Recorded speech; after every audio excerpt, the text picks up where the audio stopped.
Welcome to general knowledge studio. दोस्तों, आज की इस वीडियो में मैं आपको वीकली करंट अफेयर्स के क्वेश्चन कराने वाला हूं। इस वीडियो में हम 28 मार्च से 4 अप्रैल तक के सभी इंपॉर्टेंट क्वेश्चन करने वाले हैं। तो दोस्तों, पूरा वीडियो ध्यान से देखिएगा, सभी क्वेश्चन इंपॉर्टेंट होने वाले हैं। चलिए शुरू करते हैं आज का पहला क्वेश्चन।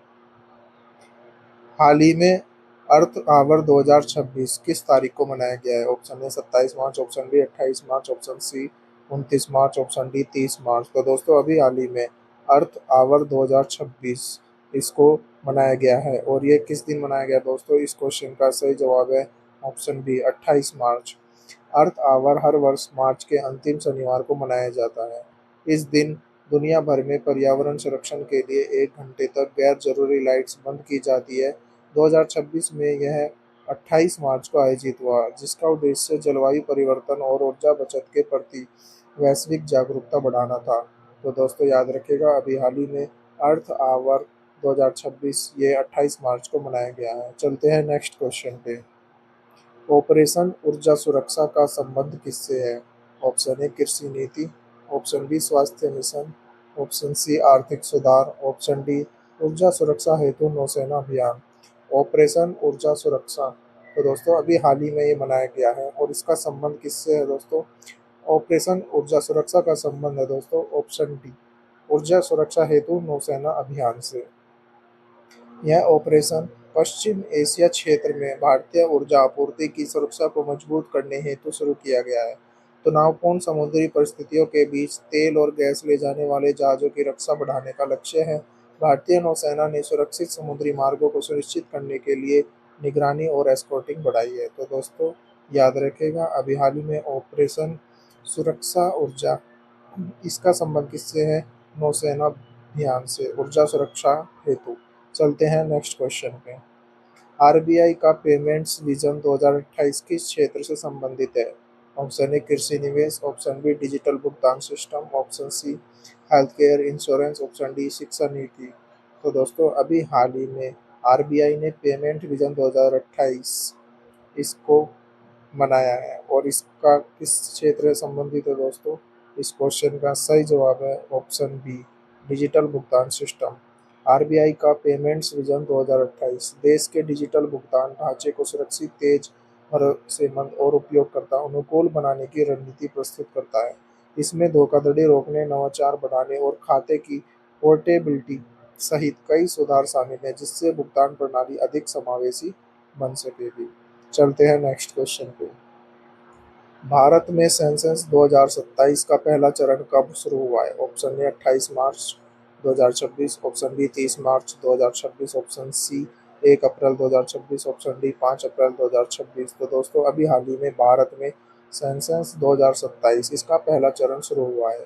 और ये कब से शुरू हुआ है दोस्तों? इस क्वेश्चन का सही जवाब है ऑप्शन सी 1 अप्रैल 2026 से।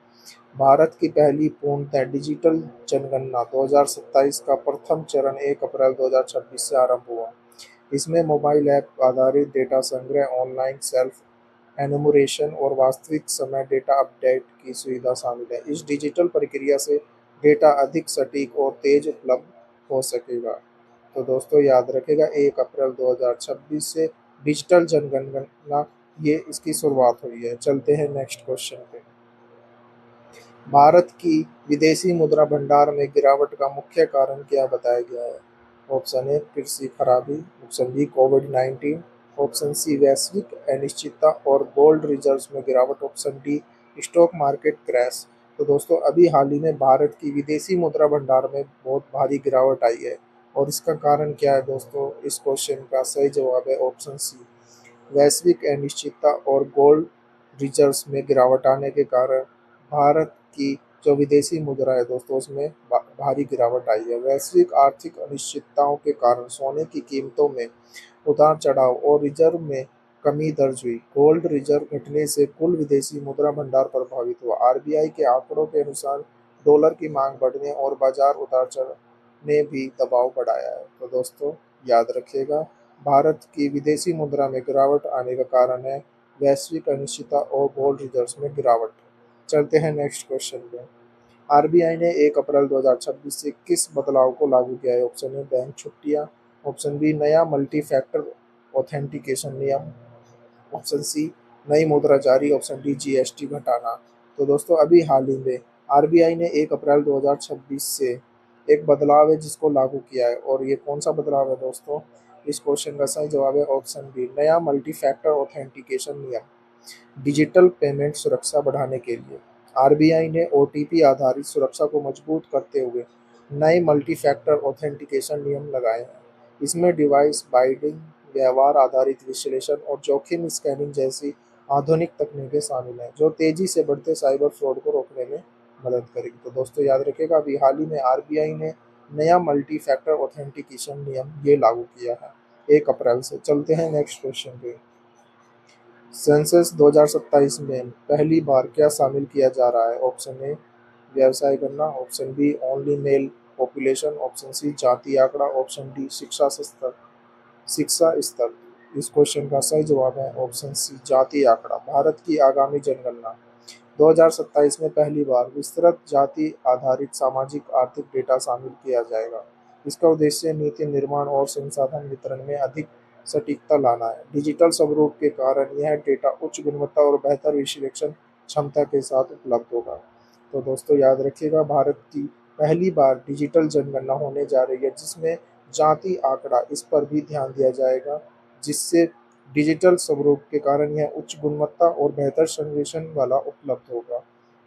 चलते हैं नेक्स्ट क्वेश्चन पे। स्कूल चले हम अभियान का मुख्य उद्देश्य क्या है? ऑप्शन ए खेल बढ़ाना, ऑप्शन बी शिक्षा शुल्क घटाना, ऑप्शन सी विद्यालय में नामांकन बढ़ाना, ऑप्शन डी स्कूल बंद करना। तो दोस्तों अभी हाल ही में स्कूल चले हम ये इस अभियान की शुरुआत हुई है, और इसका उद्देश्य क्या है दोस्तों? इस क्वेश्चन का सही जवाब है ऑप्शन सी विद्यालय में नामांकन बढ़ाना। यह अभियान बच्चों को विद्यालय में पुनः जोड़ने, ड्रॉप आउट दर कम करने और शिक्षा की पहुंच बढ़ाने के लिए चलाया गया है। विशेष रूप से वंचित समुदायों के बच्चों को मुख्य धारा की शिक्षा से जोड़ने पर जोर दिया जाता है। यह राष्ट्रीय शिक्षा मिशन का महत्वपूर्ण हिस्सा है। तो दोस्तों याद रखिएगा, अभी हाल ही में स्कूल चले हम इस अभियान की शुरुआत हुई है जिसका उद्देश्य है विद्यालय में ज़्यादा से ज़्यादा बच्चों का नामांकन बढ़ाना। चलते हैं नेक्स्ट क्वेश्चन पे। किस डिजिटल प्लेटफॉर्म को जयपुर में विकसित किया गया है? Option A NITI Aayog report, option B census headquarter, option C prime minister residence, option D वीर शहर वीर सहारा डिजिटल प्लेटफॉर्म डेवलपमेंट सिटी। तो दोस्तों अभी हाल ही में एक डिजिटल प्लेटफॉर्म है जिसको जयपुर में विकसित किया गया है, और ये कौन सा है दोस्तों? इस क्वेश्चन का सही जवाब है ऑप्शन डी वीर सहारा डिजिटल प्लेटफॉर्म डेवलपमेंट सिटी। वीर सहारा प्लेटफॉर्म पूर्व सैनिकों और उनके परिवारों को डिजिटल सेवाएं, सहायता और लाभ उपलब्ध कराने के लिए बनाया गया है। इसको जयपुर में विकसित किया गया है जहां सैन्य समुदाय से जुड़े तकनीकी और प्रशासनिक संसाधनों का उपयोग किया गया है। प्लेटफॉर्म का उद्देश्य सेवाओं को अधिक सरल और त्वरित बनाना है। तो दोस्तों याद रखेगा, अभी हाल ही में वीर सहारा डिजिटल प्लेटफॉर्म डेवलपमेंट सिटी इसका आयोजन कहाँ पे हुआ है? जयपुर में। जयपुर में इसको विकसित किया गया है। चलते हैं नेक्स्ट क्वेश्चन पे। आरबीआई की पेमेंट्स विजन 2028 में किस सुविधा को प्राथमिकता दी गई है? ऑप्शन ए डिजिटल वॉलेट निषेध, ऑप्शन बी बैंक खाते का पोर्टेबिलिटी, ऑप्शन सी बैंक शाखा बंद, ऑप्शन डी सरकार ऋण वसूली। तो दोस्तों अभी हाल ही में आरबीआई ने पेमेंट्स विजन 2028 इसको जारी किया है, और इसमें किस चीज़ को प्राथमिकता दी गई है दोस्तों? इस क्वेश्चन का सही जवाब है बैंक खाते का पोर्टेबिलिटी। खाते को एक बैंक से दूसरे बैंक में मोबाइल नंबर की तरह आसानी से पोर्ट करने की सुविधा प्रदान करने की दिशा में आरबीआई काम कर रहा है। इससे प्रतियोगिता बढ़ेगी, ग्राहक सेवा सुधरेगी और उपभोक्ताओं को बैंक बदलने में सरलता मिलेगी। यह डिजिटल भुगतान इकोसिस्टम को मजबूत करेगा। तो दोस्तों अभी याद रखेगा, आरबीआई ने पेमेंट्स विजन 2028 के तहत बैंक खाते की पोर्टेबिलिटी इस पर ध्यान दिया है। चलते हैं नेक्स्ट क्वेश्चन पे। इंडियाज फॉरेक्स रिजर्व्स में गिरावट किन्हीं की वजह से आई है? ऑप्शन ए स्मार्टफोन बिक्री, ऑप्शन बी कृषि लागत, option C stock market surge, option D gold reserves की गिरावट। तो दोस्तों अभी हाल ही में भारत की इंडियाज फॉरेक्स रिजर्व्स में गिरावट आई है, और इसका कारण क्या है दोस्तों? इस क्वेश्चन का सही जवाब है ऑप्शन डी गोल्ड रिजर्व्स की गिरावट के कारण। सोने के अंतर्राष्ट्रीय मूल्यों में गिरावट और भंडारण स्तर में कमी के कारण भारतीय विदेशी मुद्रा भंडार पर दबाव बढ़ा है। साथ ही वैश्विक जोखिम भावना में गिरावट और डॉलर की मजबूती से भी आरबीआई के रिजर्व प्रभावित हुए, जिससे कुल भंडार अस्थायी रूप से घटा है। चलते हैं नेक्स्ट क्वेश्चन पे। अर्थ आवर 2026 का मुख्य संदेश क्या है? ऑप्शन ए स्पोर्ट्स प्रचार, option B lights on, option C जलवायु जागरूकता, ऑप्शन डी शिक्षा। तो दोस्तों मैंने अभी आपको बताया था, अभी हाल ही में अर्थ आवर 2026 मनाया गया है और ये 1 अप्रैल को मनाया, 28 मार्च को मनाया गया है। और इसका मुख्य संदेश क्या है दोस्तों? इस क्वेश्चन का सही जवाब है ऑप्शन सी जलवायु जागरूकता। इस आयोजन का उद्देश्य दुनिया भर में ऊर्जा संरक्षण और पर्यावरण सुरक्षा पर जागरूकता बनाना है। 1 घंटे तक लाइट बंद करके लोग पर्यावरण के प्रति अपनी प्रतिबद्धता दिखाते हैं। यह अभियान सरकारों, संस्थाओं और आम जनता को जलवायु संकट पर ध्यान केंद्रित करने के लिए प्रेरित करता है। तो दोस्तों याद रखिएगा, अभी हाल ही में जलवायु जागरूकता को बढ़ाने के लिए हमने क्या मनाया है दोस्तों? Earth hour 2026। चलते हैं नेक्स्ट क्वेश्चन पे। इंडिया में पेमेंट्स विजन 2028 किसकी पहल है? Option A NITI Aayog, option B finance ministry, option C reserve bank of India, option D SEBI. तो दोस्तों अभी हाल ही में पेमेंट्स विजन 2028 इसको मनाया आयोजित किया गया इंडिया में, और ये किसकी पहल है दोस्तों? इस क्वेश्चन का सही जवाब है option C reserve bank of India. RBI ने डिजिटल भुगतान को तेज, सुरक्षित, नवाचारी और समावेशी बनाने के उद्देश्य से यह विजन डॉक्यूमेंट तैयार किया। इसमें धोखाधड़ी रोकथाम, एआई आधारित सुरक्षा, पेमेंट इंफ्रास्ट्रक्चर सुधार और वित्तीय समावेशन पर जोर दिया गया, जिससे भारत वैश्विक भुगतान नेतृत्व हासिल कर सके। चलते हैं नेक्स्ट क्वेश्चन पे। सेंसस 2027 के डिजिटल संचालन में सेल्फ न्यूमरेशन का क्या लाभ है? ऑप्शन ए डाटा छुपाना, ऑप्शन बी स्कूल जाना, ऑप्शन सी गृहस्थी से ही ऑनलाइन डेटा भरना, ऑप्शन डी नौकरी लेना। तो दोस्तों अभी हाल ही में सेंसस 2027 के डिजिटल संचालन जारी हो रहा है, और इसका सेल्फ इन्यूमरेशन का क्या लाभ है दोस्तों? इस क्वेश्चन का सही जवाब है ऑप्शन सी गृहस्थी से ही ऑनलाइन डेटा भरना। डिजिटल जनगणना में सेल्फ न्यूमरेशन से लोग घर बैठे मोबाइल ऐप या वेब पोर्टल पर अपना डेटा दर्ज कर सकते हैं, जिससे फील्ड स्टाफ का बोझ कम होगा, डेटा की त्रुटियां घटेंगी और प्रक्रिया तेज व पारदर्शी होगी। यह तकनीकी आधारित नागरिक सहभागिता को बढ़ावा देता है। चलते हैं नेक्स्ट क्वेश्चन पे। ऑपरेशन ऊर्जा सुरक्षा का मुख्य उद्देश्य क्या है? ऑप्शन ए शिक्षा सुधार, ऑप्शन बी कृषि समर्थन, ऑप्शन सी ऊर्जा जहाजों की सुरक्षा, ऑप्शन डी अंतरिक्ष मिशन। तो दोस्तों अभी हाल ही में ऑपरेशन ऊर्जा सुरक्षा इसका आयोजन हुआ है, और इसका मुख्य उद्देश्य क्या है दोस्तों?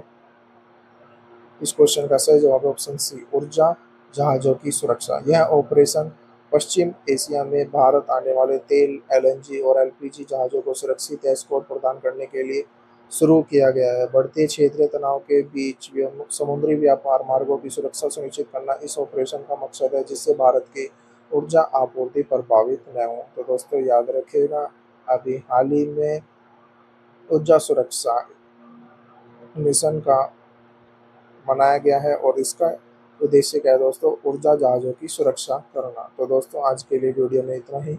आई होप आपको वीडियो को पसंद आया होगा। वीडियो को ज़्यादा ज़्यादा लाइक करें, शेयर करें, और अगर आप चैनल पर नए हैं तो दोस्तों चैनल को सब्सक्राइब करें। तो दोस्तों आज के लिए इतना ही, मिलते हैं नेक्स्ट वीडियो में।